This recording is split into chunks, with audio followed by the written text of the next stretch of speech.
साथियों नमस्ते, आप सभी का हार्दिक स्वागत अभिनंदन करता हूं। मित्रों, आज हम एक ऐसी शख्सियत के साथ बातचीत कर रहे हैं जिनके माध्यम से आपको जीवन में निश्चित रूप से प्रेरणा मिलेगी। और मेरे साथ खड़े हैं श्री अशोक कुमार। नमस्ते। आप झुंझुनू सूरजगढ़ से हैं साथियों, और प्रथम श्रेणी हिंदी जो शिक्षक भर्ती परीक्षा है उसमें आपका अंतिम चयन हुआ है। मैं इनके उज्जवल भविष्य की कामना करता हूं।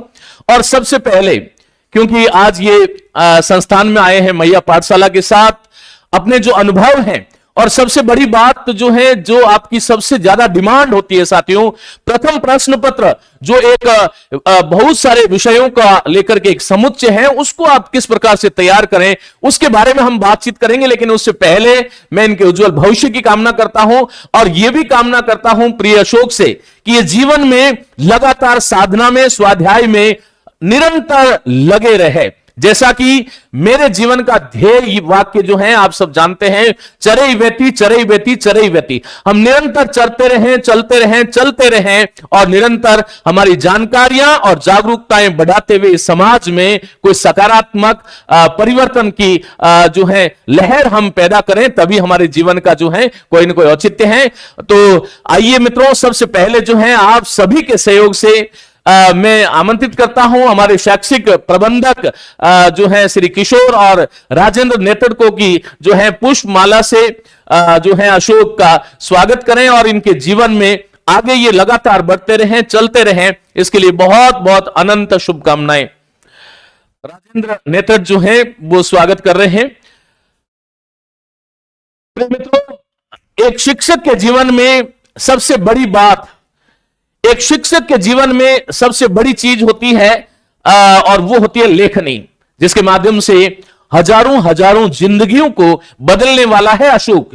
और इसी उम्मीद के साथ में इनके भविष्य में ये लेखनी इनके पास सदैव रहे, इसी आशा के साथ मैं जो है बहुत आनंद और आह्लादित होते हुए प्रिय अशोक को यह समर्पित करता हूं कि जीवन में इस लेखनी के माध्यम से, ये एक प्रतीक है जिसके माध्यम से आप हजारों विद्यार्थियों की जिंदगियां बनाएंगे। चलिए मित्रों, तो मैं आपका बिना समय लिए कुछ बातें, कुछ सार्थक बातें, जिसके माध्यम से ये मेरा युवा वर्ग जो है, जो प्रथम श्रेणी या द्वितीय श्रेणी या किसी भी प्रकार की जो तैयारी कर रहे हैं, वो प्रेरित हो, और उसके लिए मैं यहां अशोक के साथ जो है वो बातचीत शुरुआत करता हूं। मित्रों, पहला प्रश्न जो कि स्वाभाविक है, और वो मेरा यह है कि मैं जैसे कि इनसे बात कर रहा था, इनके जीवन में घनघोर विपरीत परिस्थितियां का सामना इन्होंने किया है। मैं संक्षेप में इनसे यह जानना भी चाहूंगा कि वो कौन सी परिस्थितियां थी जिनसे लड़ा। इस संसार में कोई भी व्यक्ति ऐसा नहीं होता जिसके प्रतिकूल परिस्थितियां नहीं आती, लेकिन उन परिस्थितियों को, प्रतिकूल परिस्थितियों को किस प्रकार से इन्होंने मैनेज किया। और प्रथम श्रेणी ये जो शिक्षक जिसमें आज ये अंतिम चयन होकर के मेरे जो है साथ खड़े हैं, वो जो सपना जो था, वो जो प्रेरणा जो थी, वो कहां से मिली। अब मैं आगे का जो संचालन है और जो संदेश है वो आप तक पहुंचा रहा हूं प्रिय अशोक के माध्यम से। अशोक, फर्स्ट ऑफ ऑल सबको नमस्ते। मैं अशोक कुमार फ्रॉम झुंझुनू सूरजगढ़ से बिलोंग करता हूं। मेरा शैक्षिक जीवन बहुत ही कठिन परिस्थितियों से गुजरा है। मेरे माता पिता बिल्कुल से अनपढ़, मेरे परिवार में आज तक कोई बीएड नहीं कर पाया। मैंने मेरी जो 10th की जो शिक्षा थी वो 2003 में, सीनियर मैंने 2005 में किया। मेरा परिवार एक ऐसा परिवार रहा है कि सीनियर करने के बाद में मेरे पापा ने कहा कि अब आगे पढ़ाई नहीं करनी है, लेकिन मैंने ये कहा कि नहीं, मुझे पढ़ाई करनी है, मैं पढ़ना चाहता हूँ। लेकिन कॉलेज की फीस अफोर्ड नहीं कर पाया, और मैंने स्कूल में पढ़ाना शुरू कर दिया 2006 में। ग्रेजुएशन साथ साथ चलती रही। 2011 में मैंने बीएड किया। 2011 में रीट का एग्ज़ाम हुआ, वो मेरे से क्लियर नहीं हुआ, और हकीकत ये है मेरा क्लियर आज तक नहीं हुआ। रीट क्लियर नहीं हुआ। रीट क्लियर हुआ मेरा 2021 में। अच्छे मार्क्स थे उसमें, मेरे 124 नंबर थे। भर्ती रद्द हुई एक आघात सा लगा कि जीवन में फर्स्ट टाइम एक जॉब मिलने वाली थी, लेकिन उस जॉब से मैं वंचित रह गया। शायद उस समय मैंने सोचा कि मेरे जीवन में कुछ अच्छा लिखा हुआ है। मेरे कुछ साथी थे, फर्स्ट ग्रेड लगे हुए हैं, थर्ड ग्रेड भी लगे हुए हैं, लेकिन मैंने थर्ड ग्रेड को इतनी प्रायोरिटी नहीं दी। अब की बार मैंने फर्स्ट ग्रेड को प्रायोरिटी दी, क्योंकि स्टार्टिंग से सीनियर क्लास में पढ़ाते हैं, जूनियर सीनियर में पढ़ाते हैं, तो हमेशा ये रहा था कि लगना है तो स्कूल लेक्चरर लगना है। और आज उस मुकाम पे मैं पहुंच पाया। जो सपना मैंने देखा था वो सपना मेरा पूरा हुआ, लेकिन उसमें भी कुछ चीजें ऐसी हुई मेरे साथ। अब कई लोग तो कहने लग गए थे कि स्कूल ड्रॉप कर दो, तैयारी नहीं हो पाएगी, लेकिन मैंने स्कूल में पढ़ाते हुए, हमारे झुंझुनू में स्कूल था एक, नवलगढ़ पड़ता है, वहाँ मैं पढ़ाता भी था, वहीं रहता था हॉस्टल में। सुबह 8 बजे से लेके शाम को 4 बजे तक पढ़ाना, और फिर 4 बजे बाद में किस प्रकार से मैंने उस टाइम को मतलब आगे बढ़ाया कि कैसे हम तैयारी कर पाए। रात को 8 बजे लगते थे हम पढ़ने के लिए। एक और था मेरे साथ में, उनका भी सिलेक्शन हुआ है वाणिज्य विषय से, हम ग्रुप में स्टडी करते थे कि रात को 8 से लेकर रात को 2 बजे तक पढ़ना। सिर्फ 3 घंटे सोता था मैं, लेकिन एक जुनून था कि लगना है, जॉब लगना है। क्योंकि हमारी जो परिस्थितियां रही है, उस परिस्थितियों से मैं निजात किस प्रकार से मतलब उनको दूर कर सकते हैं, उन कठिनाइयों को, और वो सिर्फ एक जॉब लग के ही अपन कर सकते हैं। परिणाम आया, पॉजिटिव परिणाम रहा, लेकिन उसी बीच कुछ चीजें ऐसी भी हुई मेरे साथ कि पढ़ना क्या है। जीके में कंटिन्यू पढ़ रहा था, बात करेंगे जीके की भी, किस प्रकार से पढ़ना है। सफलता प्राप्त की, अच्छे नंबर भी आए जीके में, क्योंकि सबसे वीक पॉइंट मेरा, क्योंकि ये मेरा 3rd एग्जाम था फर्स्ट ग्रेड का, और पीछे जितने भी एग्जाम हुए उसमें मेरा वीक पॉइंट रहा वो फर्स्ट पेपर ही रहा था, जीके वाला। साथियों, ये आज का जो संवाद जो आप लोग सुन रहे हैं, ये विशेष करके जो प्रथम प्रश्न पत्र है जो फर्स्ट ग्रेड का, उसके बारे में हम लोग बात कर रहे हैं। देखिए, पहली चीज तो जो अशोक ने बात बताई कि शैक्षिक पृष्ठभूमि कोई मायना नहीं रखती, और ये बात सत्य है कि इस संसार में बहुत सारे लोग ऐसे हैं जिन्होंने अपना एक नया मुकाम बनाया जो पारिवारिक स्टेटस और परंपरा के रूप में उनके पास कुछ नहीं था। दूसरी बात यह है कि ये जो अंतः प्रेरणा जो होती है वो व्यक्ति के पास स्वयं होती है। इसने कहा कि मैं 3 घंटे जो है वो नींद लेता था। हालांकि मैं इस बात से थोड़ा सा सहमत नहीं हूं, मुझे लगता है कि नींद तो पूरी लेनी चाहिए, लेकिन ये वैयक्तिक, क्योंकि मैंने इसलिए इनके बारे में कोई बात नहीं करी कि आपको बोलना क्या है। जो जिस प्रकार से इन्होंने जो अनुभूत किया वो चीजें आप तक पहुंचा पा रहे हैं। तो मित्रों, एक प्रश्न जो है, अगला प्रश्न मैं जो है अशोक से करूंगा कि महिया पाठशाला जो है उससे आप कैसे जुड़े, क्या प्रेरणा आपको मिली, और उसके माध्यम से आपको क्या सहयोग मिला, वो आप विद्यार्थियों को बताइए।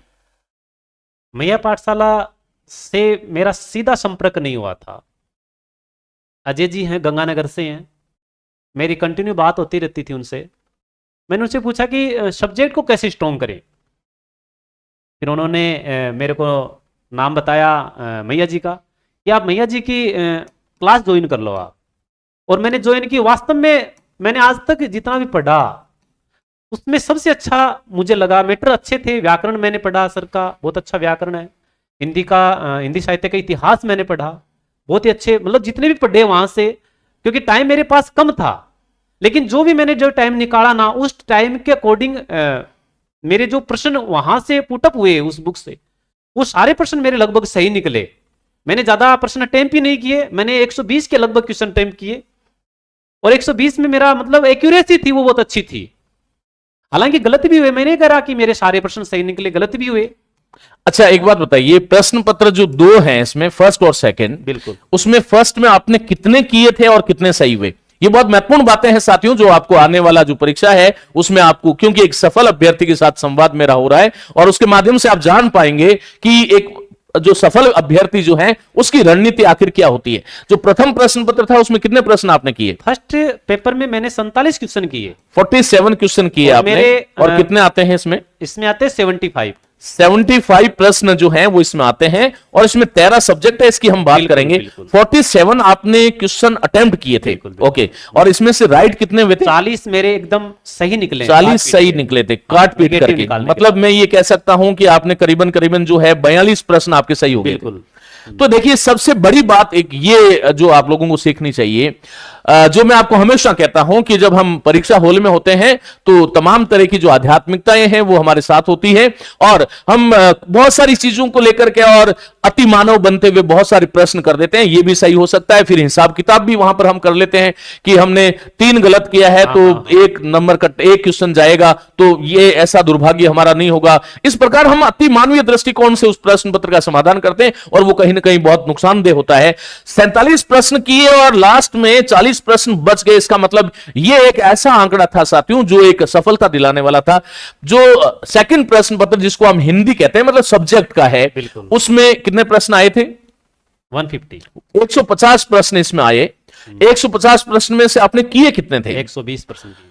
120 प्रश्न किए थे। और ये देखिए संयोग है, जिस वक्त मैं प्रश्न पत्र समाधान करा रहा था, राजस्थान में सबसे पहले मैं प्रश्न पत्र समाधान कराने के लिए आया था, हिंदी फर्स्ट ग्रेड का मुझे ध्यान है, और उस समय मैंने ये कहा था कि 120 जिसने अटेम्प्ट किए हैं वो सही स्थिति में है। तो ये कहीं ना कहीं ये हमारा भी आकलन इस विद्यार्थी के माध्यम से हो रहा है कि किस प्रकार जो है प्रश्न। अच्छा, 120 में से कितने सही हुए आपके फाइनल कट ऑफ? जब आंसर की आई थी, फर्स्ट आंसर की आरपीएससी ने लॉन्च की थी, उस समय कुछ 9% डिलीट हो गए थे। लेकिन जब सर करवा रहे थे, प्रश्न पत्र हल करवा रहे थे, उस समय मेरे 102 के करीब बच रहे थे। लेकिन लास्ट में वो कुछ 9% डिलीट होने के बाद में मेरे 93.67 बचे थे। देखिए, बीच में बोलना चाहूंगा, 102 प्रश्न तब रहे जब आरपीएससी ने पहली बार जो है वो की जारी की थी, तो ये आंकड़ा कोई कम नहीं था। मैं ये कहूंगा कि 18 प्रश्न, अर्थात ये 102 तो कट पीट करके इसके बचे, लेकिन चूंकि उसके बाद में 9 प्रश्न डिलीट हो गए, तो फाइनल स्कोर क्या रहा था? 93.67। 93.67 ये जो स्कोर है, इसका मतलब क्या हुआ कि 150 में से जो है 93.67 ये प्रश्न है। चूंकि उसमें नेगेटिव मार्किंग होने के कारण ये पॉइंट्स में चला जाता है, ये ध्यान रखिएगा। तो यूं कह सकता हूं कि 94% जो है इसके करीबन करीबन सब्जेक्ट में सही रहे। सब्जेक्ट की रणनीति जो है वो मेरे बहुत सारे विद्यार्थी आज आए हुए हैं। मैया पाठशाला में एक छोटा सा कार्यक्रम रखा है, 3 जिले जहां से करीबन करीबन 15-20 लोग सिलेक्ट हुए, उसमें से 8-10 लोग आज आए हुए हैं। उनके साथ मैं बात करूंगा। मैं अशोक से एक बात जानना चाहूंगा, और विशेष करके मेरी ये जो चर्चा है मित्रों, ये प्रथम प्रश्न पत्र को लेकर के है, और मैं चाहूंगा संक्षेप में आप जो चीजें जो महसूस कर रहे हैं, क्योंकि आप विद्यार्थी हैं, और विद्यार्थी जब भी कोई चीज कहता है तो वो विद्यार्थी के हृदय तक पहुंचती है। मुझे ऐसा लगता है आप मेरी बात से सब लोग सहमत होंगे।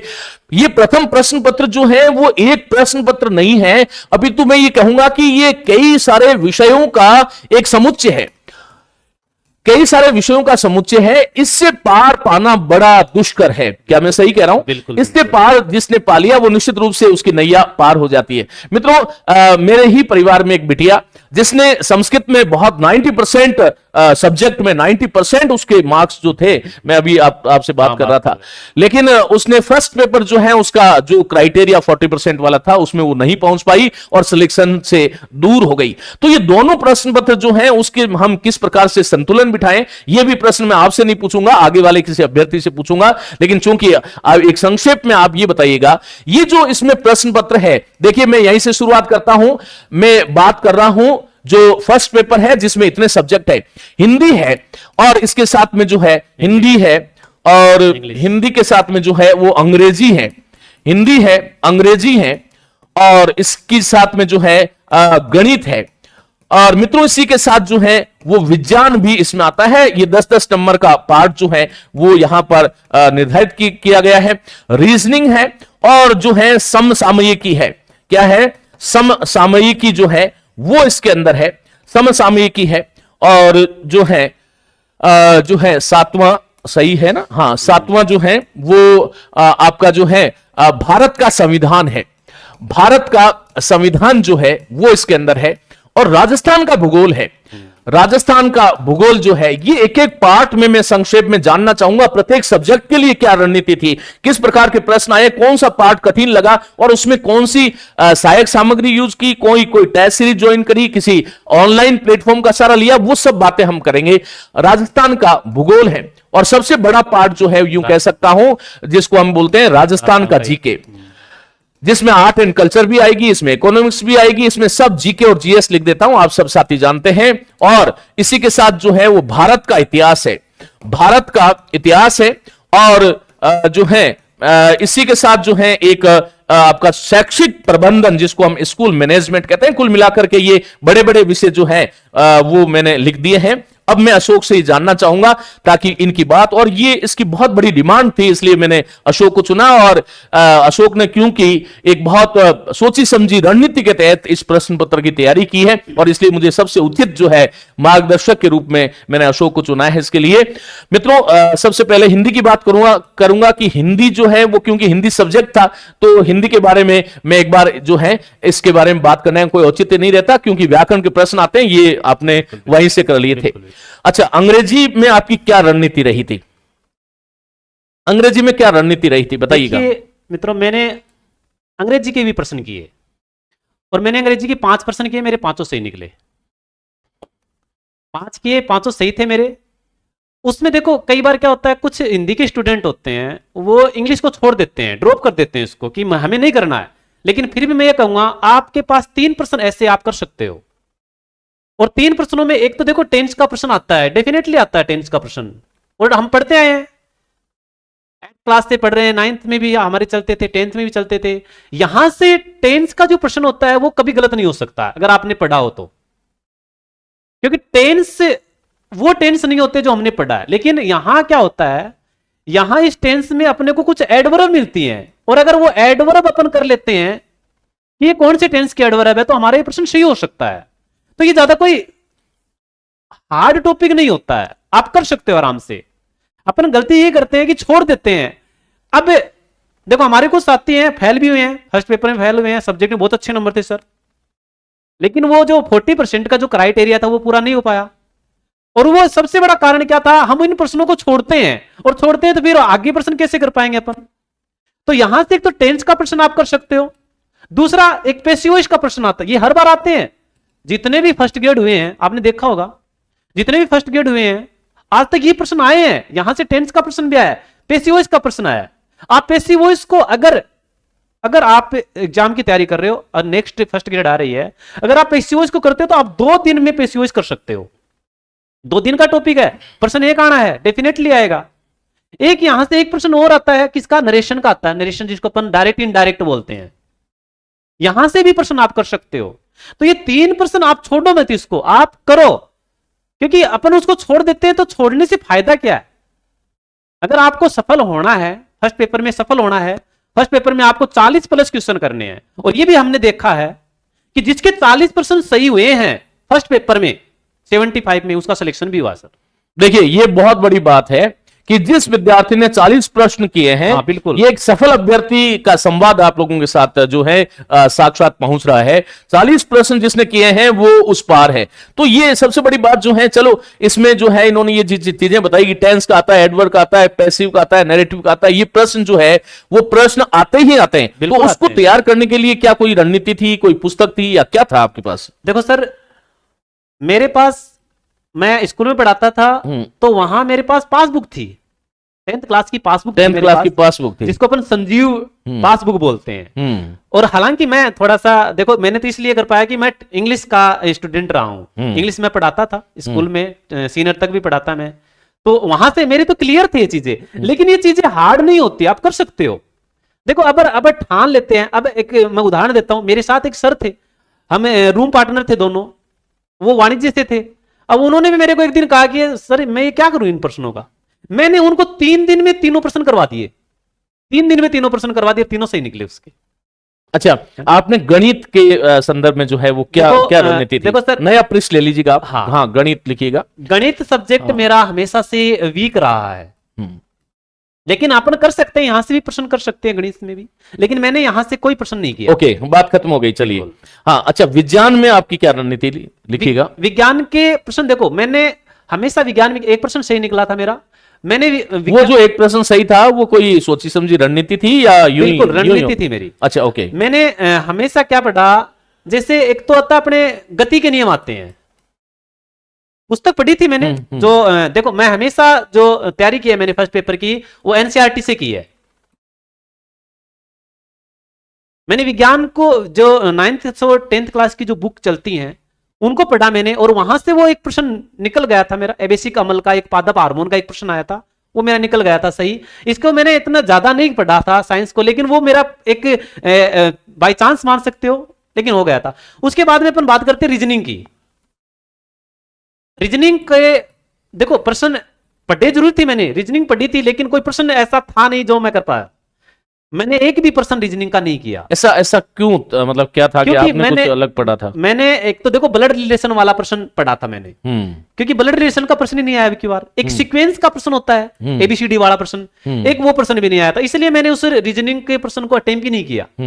पढ़ा जरूर था मैंने रीजनिंग, लेकिन वो प्रश्न ही नहीं आए, तो फिर उसको नेगेटिव में जाने की हमें आवश्यकता नहीं है, क्योंकि फर्स्ट पेपर अब की बार जो 40% वाला था वो भी थोड़ा सा एक भय भी लगता था, उस भय की वजह से मैं नहीं कर पाया। हाँ, ये देखिए, पिछला जो इंटरव्यू हिना कोसर के साथ मैंने लिया था, मैंने आपको कहा था कि 2020 आजकल मैच जो नया प्रारूप जो क्रिकेट का है, उसमें जो है बैट्समैन बहुत खुल करके खेलते हैं और 200-200 रन बन जाते हैं, लेकिन टेस्ट मैच जो है उसमें क्योंकि पूरे विकेट की एक वो होती है कि बाध्यता की, जब तक वो होता है तो दबाव आने के कारण जो है मुझे लगता है कि रन नहीं बना पाते। सबसे बड़ी बात यह है कि जो ये बैरियर जो लगता है उसको हम दिमाग में भी बैरियर लगा देते हैं, और हमें लगता है कि ये 40% बहुत बड़ी चीज है, और हमारा अवचेतन मन कहीं ना कहीं उसको बार बार जो है अटैक कर रहा होता है कि 40% बनाना है, 40% बनाना है, और उसके कारण हम कहीं जो है वो पीछे रह जाते हैं। तो इसके लिए क्या कोई विद्यार्थियों को संदेश देना चाहोगे कि इसके बारे में क्या सोचना चाहिए विद्यार्थियों को? देखो, जब ये 40% वाला जो बैरियर्स है, इसमें एक चीज तो देखो, अपने को प्रश्न अगर आ रहे हैं ना तो वो प्रश्न करने ही है। कई बार क्या होता है, अपन है ना प्रश्न को छोड़, मतलब टिक कर देते हैं, फिर अपने डाउट ही होता है यार ये प्रश्न सही है या गलत है। तो ऐसे प्रश्न छोड़ने नहीं चाहिए हमें को। अगर अपने को 2 ऑप्शन आ रहे हैं तो वहां आप कर दो, वहां आपका 50-50 हो जाता है। तो अगर वहां अगर अपने मान लो 70-75 प्रश्न आ रहे हैं और अगर 45 के अगर करीब पहुंच रहे हैं अपन प्रश्नों में, अब देखो आप अगर प्रश्न 30 ही कर रहे हो तो फिर वहां से आप पास कैसे हो पाओगे? अच्छा अशोक, एक बीच में बात करूंगा कि आपने अभी तक कितनी परीक्षाएं जो है वो दी है? देखो, रीट तो जो स्टार्टिंग से जो रीट हुई थी वहां से तो मैं चल ही रहा हूं कंटिन्यू। मैंने जो पहले शुरुआती मैंने बताया था कि आज तक मेरा रीट क्लियर नहीं हुआ था।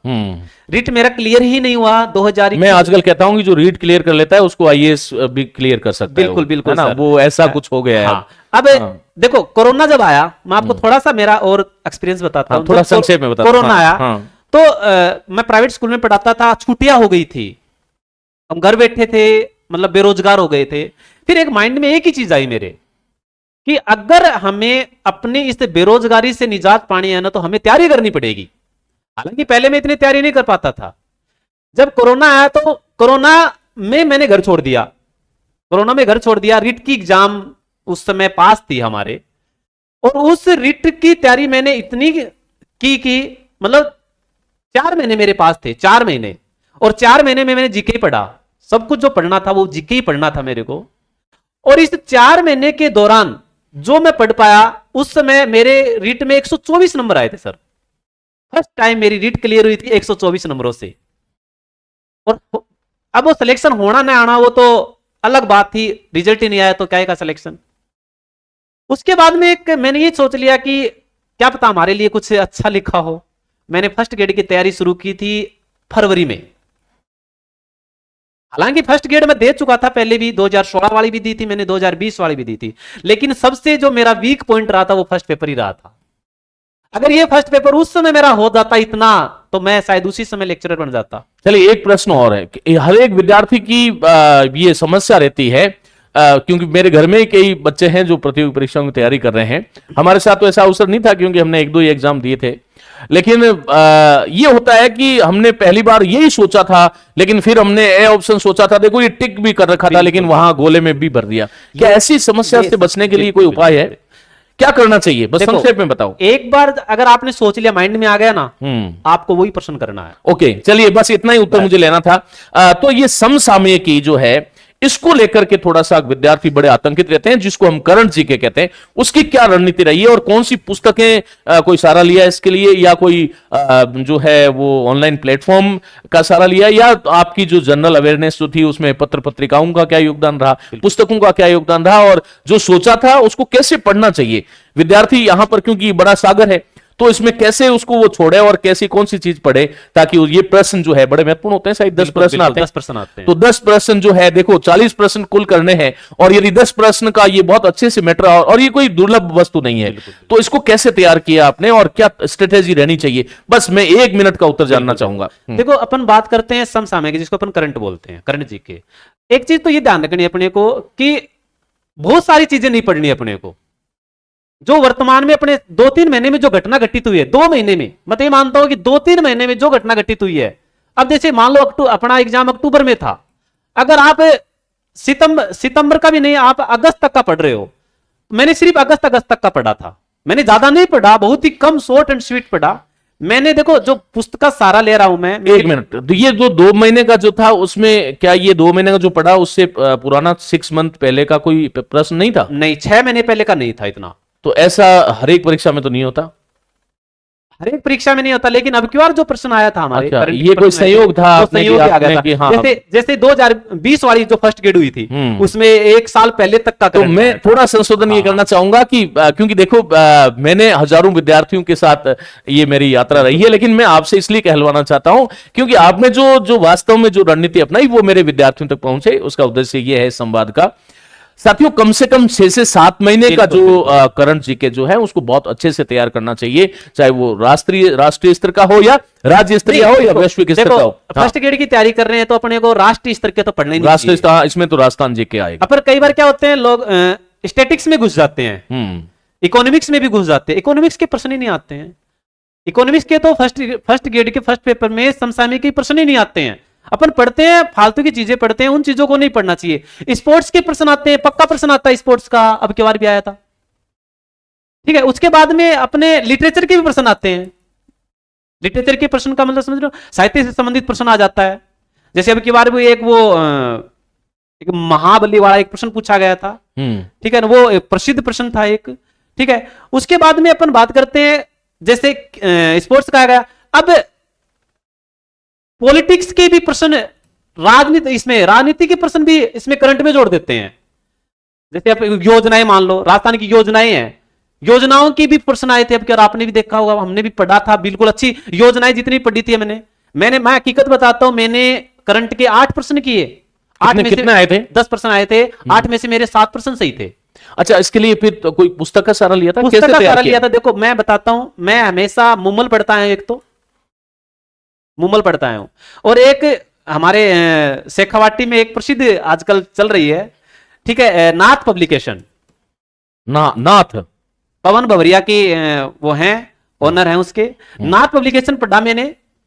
और एक चीज और है, मैंने देखो बताता हूं मैं कि मैंने जो जीके भी पढ़ा ना सर, मैंने जीके भी पढ़ा, यही पढ़ा, क्योंकि ये सारा का सारा जो है वो किसके ऊपर आधारित है, एनसीईआरटी पे है। क्योंकि देखो, एनसीईआरटी पढ़ते हैं अपन, सारी बुक एक जगह सारा कलेक्शन नहीं कर पाते अपन, लेकिन वहां इन्होंने क्या किया, एनसीईआरटी को माध्यम बनाया।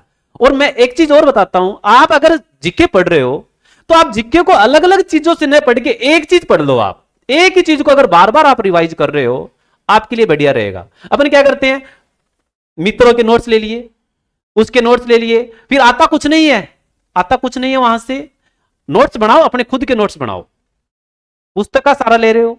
अच्छा, समाचार पत्रों का सहारा भी लिया था? हाँ, समाचार, न्यूज़पेपर कैसे पढ़ना चाहिए, क्या इसके बारे में आपकी कोई दृष्टि है? न्यूज़पेपर में देखो क्या कि मेन जो हेडिंग्स होती हैं, जैसे मान लो मैन पृष्ठ ले लिया एक तो, ठीक है, मैन पृष्ठ ले लिया तो वहां रोजाना 1-2 प्रश्न निकाल लो, वहां से निकलते हैं, मैंने निकाले हैं खूब। अच्छा, एडिटोरियल जो है संपादक की, उसका भी कोई योगदान होता है? संपादक का कोई योगदान होता है। ओके, किस संदर्भ में होता है? पॉलिटिक्स के संदर्भ में हो ओके, जाता है। मैं यही बस जानना चाह रहा था कि जो प्लानिंग्स होती है जहां से ये प्रश्न आते हैं तो वहां पर इनका बड़ा योगदान रहता है। तो मित्रों यहां तक हमने बात कर ली। अब मैं जो है वो अशोक से कुछ और बातें, भारत का संविधान जो है देखो, ये बात करते हैं भारत के संविधान की। हाँ, मेरे हिसाब से हिंदी के जो स्टूडेंट होते हैं, सबसे जो टफ जो होता है ना, वो भारत का संविधान होता है। क्योंकि अपने याद ही नहीं होता है अनुच्छेद, कौन आर्टिकल याद करे, कौन राष्ट्रपति याद करे। लेकिन एक चीज और बता देता हूं, संविधान कोई ज्यादा बड़ा मैटर नहीं होता है। मैं रियल बताता हूं, मैंने 4 प्रश्न किए, 4 में से 1 गलत हुआ मेरा, 3 सही थे। बड़े थोड़े क्लिष्ट थे ये, लिस्ट थे प्रश्न। हाँ। राहुल चौधरी की जो पुस्तक जो भारतीय राजव्यवस्था हाँ, जो हाँ, थी, वो इन प्रश्नों का एक तरह से बहुत अच्छा आधार जो है वो विद्यार्थियों के लिए तैयार करती है। आप लोगों ने, बहुत लोगों ने पढ़ा होगा। अच्छा, राजस्थान का भूगोल जो है उसको कैसे तैयार किया? राजस्थान का भूगोल भी देखो, मैंने जो मेरे पास जो बुक है वो मैं हमेशा, मैंने अभी भी बताया आपको, मैं नाथ पब्लिकेशन को ज्यादा प्रायोरिटी दी मैंने फर्स्ट पेपर में। क्योंकि स्टार्टिंग से जब रिट हुई थी तभी से मैं इसी को लेके चल रहा था, और वहां हमें सारी की सारी चीजें एक जगह मिली। ठीक है, तो इसलिए इस राजस्थान के भूगोल के जितने भी प्रश्न आए थे बहुत अच्छे प्रश्न थे। और यहां से भी प्रश्न मेरे गलत, क्योंकि मेरा एक्यूरेसी अच्छी थी। अगर मुझे ये लगा कि ये प्रश्न गलत हो सकता, मैंने उसको मतलब टच ही नहीं किया मैंने। और राजस्थान का भूगोल देखो, आप शुरुआत जब करते हैं राजस्थान के भूगोल की, तो हमारे पास पहले मैप होना चाहिए। ये सबसे इंपॉर्टेंट बात है कि राजस्थान को घूमो पहले, अपन मैप में घूमना चाहिए हमें, मैप में कि कौन सा जिला कहां है और वहां उसकी विशेषताएं क्या है उस जिले की। क्योंकि वहां से अपने को क्या होता है, जैसे ये अपने खनिज वाले जो प्रश्न होते हैं, वहां से ये प्रश्न भी आता है, खनिज वाला प्रश्न भी आ जाता है। देखो एक चीज देखिए, मैंने जब फर्स्ट पेपर को तैयार किया तो मैंने वो चीजें छोड़ दी जो मेरे को नहीं आता है, और वहां से प्रश्न भी देखो मैंने क्या किया। मैं अभी बता रहा हूं, मैंने 3 फर्स्ट ग्रेड दिए, और ये चीज मैंने देख ली थी कि कहां से प्रश्न पुटअप हो रहे हैं, पुटअप कहां से हो रहे हैं प्रश्न। सबसे बड़ी बात यह है कि मैंने पिछले साक्षात्कार में कहा था, महाजनों ये नगता सपंथा। बिल्कुल, अर्थात जो हमारे जो पूर्वज गए हैं, पूर्वज का मतलब क्या हुआ, 3 प्रश्न पत्र इन्होंने दिए हैं, तो पिछली बार जो पूर्वज होते हैं उनके लिए पूर्वज हो गए, तो वो किस रास्ते पे चलते हुए जो है अपनी सफलता को उन्होंने प्राप्त किया, वो बहुत महत्वपूर्ण है। और किसी भी सब्जेक्ट को साथियों जब आप पढ़ते हैं, मैं उसमें आपको ये कहना चाहूंगा, अशोक के शब्द हैं, और वो ये है कि उसमें आपको ये देखना है कि कौन से एरियाज हैं जहां से जो है वो प्रश्न जो है उठाए जाते हैं। आमतौर पर जैसे साइंस में इन्होंने एक बताया कि भाई न्यूटन के जो गति के नियम है, 3 नियम है, और वो वहां से प्रश्न तो आता ही आता है। तो उसको एक बार जो है जब आप किसी सब्जेक्ट को छोड़ भी रहे होते हैं तो वहां से आपको देखना चाहिए। राजस्थान जीके और जीएस में आपने ये कहा, भारत का इतिहास जो है उसको आपने कैसे तैयार किया? भारत के इतिहास की अपन बात करते हैं, देखो मैंने जो पुस्तक भारत के इतिहास को लेके चली, मैंने पनोरमा को पढ़ा, मैं भी बता रहा हूं पनोरमा। लेकिन देखो कई लोग क्या होते हैं, पनोरमा को पढ़ नहीं पाते हैं। किस लिए नहीं पढ़ पाते हैं? क्योंकि वहां जो वर्ड्स होते हैं ना, फॉन्ट होते हैं, वो एकदम छोटे होते हैं, इसलिए हम, और वो फिर मैटर भी ज्यादा देते हैं। तो भारत का इतिहास की भी यहां से कुछ प्रश्न, देखो मैं बताता हूं कहां से प्रश्न बनता है यहां से। अपन बात करते हैं मुगलों की, मुगल काल की, यहां मुगल काल का एक प्रश्न पक्का बनता है। आप ट्रेंड देख लो, आरपीएससी का जो ट्रेंड रहा है, मैं सेकंड ग्रेड भी मैंने 3 सेकंड ग्रेड दी और 3 फर्स्ट ग्रेड, मैंने आरपीएससी का ट्रेंड देखा, जहां से एक बार प्रश्न बना ना, प्रश्न वहीं से बनता है। और मुगल का भी अब क्या एक प्रश्न इसका कारण ये होता है साथियों, कोई भी आयोग जो होता है, आमतौर पर कोई भी जब परीक्षक, जो प्रश्न पत्र निर्माता जिसको हम कहते हैं, उसके पास जब प्रश्न पत्र भेजा जाता है तो पुराना जो पूर्व प्रश्न पत्र जो होता है उसके साथ में अटैच होता है उस सामग्री में। तो कोई भी परीक्षक जो है वो यही देखता है कि अच्छा पिछली बार जो है वो यहां से पूछा गया है, वो सेम कंटेंट नहीं आता उसमें, लेकिन कहीं ना कहीं प्रबल संभावनाएं बन जाती है। मान लीजिएगा कि कोई जो है किसी पर्वत जो है अरावली श्रृंखला के बारे में कोई प्रश्न आपसे किया गया, तो आने वाला जो टाइम होगा उसमें जो है वो उस प्रश्न के इर्द गिर्द जो कंटेंट जो है उसको आपको तैयार करना चाहिए, ताकि आगे आने वाली जो परीक्षा है उसमें आपको मदद मिल सके। और लास्ट प्रश्न जो है वो यह है कि शैक्षिक प्रबंधन जो है उसके लिए क्या रणनीति थी और कैसे इसको तैयार किया? This part is very important. शैक्षिक प्रबंधन, इसके प्रश्न गलत नहीं होने चाहिए हमारे।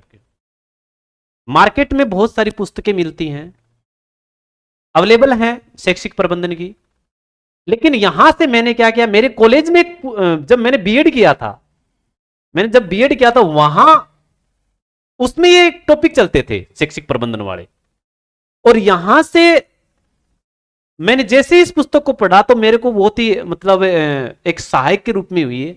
वैसे मार्केट से भी मैंने एक पुस्तक खरीदी थी, ये इनकी नाथ वालों की चलती है मैनेजमेंट की भी, और वहां से प्रश्न लगभग प्रश्न आए थे। और यहां से जो देखो अपने जो संस्थाएं होती है ना, संस्थाएं राजस्थान की जो संस्थाएं होती हैं, जैसे स्वास्थ्य शास्त्री संस्थाएं हैं, राजकीय संस्थाएं हैं, और उनको जब अपन बार बार पढ़ेंगे तो प्रश्न देखो, अब की बार मैनेजमेंट के प्रश्न भी जो पिछला जो ट्रेंड रहा था वही ट्रेंड रहा था। अब की बार भी कोई ज्यादा 15% आने चाहिए थे, लेकिन अब की बार इन्होंने क्या कर दिया, 10% ही निकाल दिए। हालांकि 15% आते तो मैं भी मानता हूं कि यहां से मेरे 40% ना हो गए, मेरे 45 भी हो सकते थे, मेरे प्रश्न गलत नहीं हुए थे। ठीक है, तो यहां जो मैनेजमेंट का जो प्रश्न है, शैक्षिक प्रबंधन, ये देखो हमारे काम भी आएगा, जैसे अपन टीचर बनेंगे तो भी काम आएगा चीजें। तो और यहां से शैक्षिक प्रबंधन में जो सरकारी जो योजनाएं हैं, शिक्षा से संबंधित जो योजनाएं हैं, उनको अगर बार बार अपन पढ़ेंगे, ठीक है, तो ये प्रश्न हमारे गलत होने वाले नहीं होते, क्योंकि फिक्स होते हैं, प्रश्न आने हैं। अच्छा, एक प्रश्न और है कि ये जब इतने ग्रुप ऑफ सब्जेक्ट है अशोक, तो मैं आपसे ये जानना चाहता हूं कि क्या इसमें विद्यार्थी की ये कोई बाध्यता है कि वो सारे ही करे, सारे सब्जेक्ट, या मान लो कि एक सामान्य मैं ही हूं जैसे, और मुझे जो है वो गणित में भूत नजर आता है, तो क्या मुझे गणित को छोड़ देना चाहिए, या उसमें भी कोई ट्राई करना चाहिए कि हाँ ये इसमें कुछ तो कर लूं मैं? देखो सर, मैं मेरा बताता हूं, मेरे को भी भूत ही लगता है मैथ, लेकिन मैंने इसको ट्राई नहीं किया। अगर थोड़ा अगर अपने को है टच में, अगर मान लो आता है, तो हमें कोशिश करनी चाहिए, क्योंकि वो कहते हैं ना कि बूंद बूंद से घड़ा भरता है। क्योंकि जीके एक ऐसा चीज होता है, फर्स्ट पेपर एक ऐसा चीज होता है, अगर आप करोगे ना, कोशिश करोगे, तो मतलब हार्ड नहीं होती है चीजें, लेकिन वो क्लियर तो अपने को करनी पड़ेगी ना। अगर नहीं आता कोई बात नहीं है, लेकिन नहीं आता तो आपको दूसरे सब्जेक्टों में भी आपको स्ट्रॉन्ग बनना पड़ेगा। क्योंकि अगर वहां छोड़ दिया और आपने मान लो आपको भारत का इतिहास नहीं आता, तो आप तो ये भी कहोगे मेरे को तो भारत का इतिहास भी नहीं आता है, तो इसको छोड़ोगे नहीं ना, आप तो करना तो पड़ेगा। तो इसलिए मान लो आप मैथ को अगर वीक मान रहे हो, लेकिन वहां मैंने आपको जब इंग्लिश के जो प्रश्न बताए थे ना, मैथ की बजाय आप इंग्लिश कर लेना, हो जाएगा तैयार। क्योंकि वहां से अगर रीजनिंग को छोड़ दिया, इंग्लिश को छोड़ दिया, साइंस को छोड़ दिया और मैथ को छोड़ दिया, तो वहां से अपने प्रश्न कितने छूट गए? 20% छूट गए। और 20% छूट गए, अपने पास बचे कितने हैं? 55 बचे हैं अपने पास। 55 में कितना कर पाओगे? नहीं हो पाता। इसलिए वहां से भी एक एक प्रश्न उठाने की कोशिश यदि करेंगे, तो अपना जो मैंने अभी बताया था 40 क्वेश्चन, और मैंने ये चीज देखी है, मेरे जितने भी साथी हैं किसी भी कैटेगरी का हो, जिसके 40% हुए हैं ना, उसका सिलेक्शन हुआ है। ओके, चलिए मेरी बहुत बहुत शुभकामनाएं। यहां पर एक चीज ये कहूंगा कि कलेतर अर्थात कलाओं से, कला से इतर, ये कलेतर क्या है? कला धन इतर, अर्थात जो कला के जो विषय हैं, देखिए एक बार जो है मैं शैक्षिक प्रबंधन, भारत का इतिहास, राजस्थान, भारत का संविधान, ये सब जो विषय हैं जो आप देख रहे हैं समसामयिकी तक, और ये वाले जो 4 विषय हैं कुल मिलाकर के, जहां पर प्रत्येक विषय से एवरेज जो है वो 5 प्रश्न आते हैं, और ये 20 प्रश्न जो है वो आपके सामने आते हैं। तो अशोक का ये कहना था कि इसमें से कोई 2 की रिस्क आप ले सकते हो। मान लीजिए एक गणित को छोड़ दिया और एक विज्ञान को छोड़ दिया, लेकिन अंग्रेजी और रीजनिंग तो आपको करनी चाहिए। कुल मिलाकर के ये बात जो थी मित्रों, मुझे लगता है कि ये बहुत ही सार्थक संवाद रहा, और अशोक के उज्जवल भविष्य की महिला पाठशाला संस्थान के माध्यम से मैं अनंत अनंत शुभकामनाएं प्रेषित करता हूं। और विद्यार्थियों के लिए यदि कोई संदेश है आपका, तो आप जो है जरूर विद्यार्थियों को दीजिएगा। और मैं ये भी चाहूंगा कि एक बार ये भी बताएं कि आगे का जो लक्ष्य है वो आपके जीवन का क्या निर्धारित है, क्योंकि जीवन जो है वो रुकने का नाम नहीं है साथियों। हम निरंतर चलते रहें, निरंतर चलते रहें, चरई वेती जो हमारा सूत्र है जीवन का, उसमें हमें कभी थकना नहीं है, कभी हारना नहीं है। तो आगे का जो लक्ष्य है उस पर कोई काम है, या वास्तव में जो है वो यहीं तक जो है तुम्हें आना था, और अब ठीक है गुरुजी आप आशीर्वाद दो, हम हिंदी पढ़ा देंगे। हिंदी तो आगे भी पढ़ानी है, लेकिन कोई आगे लक्ष्य है तुम्हारा? देखो, मैं एक चीज आपको कहना चाहता हूं कि मैंने पहले बताया, मेरा ग्राउंड मैंने बता दिया, बैकग्राउंड मैंने मेरा बता दिया। मेरे मतलब जो वार्ड है वहां से आज तक कोई डायरेक्ट स्कूल लेक्चर नहीं लगा। एक तो वो मेरा सपना था, वो मेरा पूरा हुआ।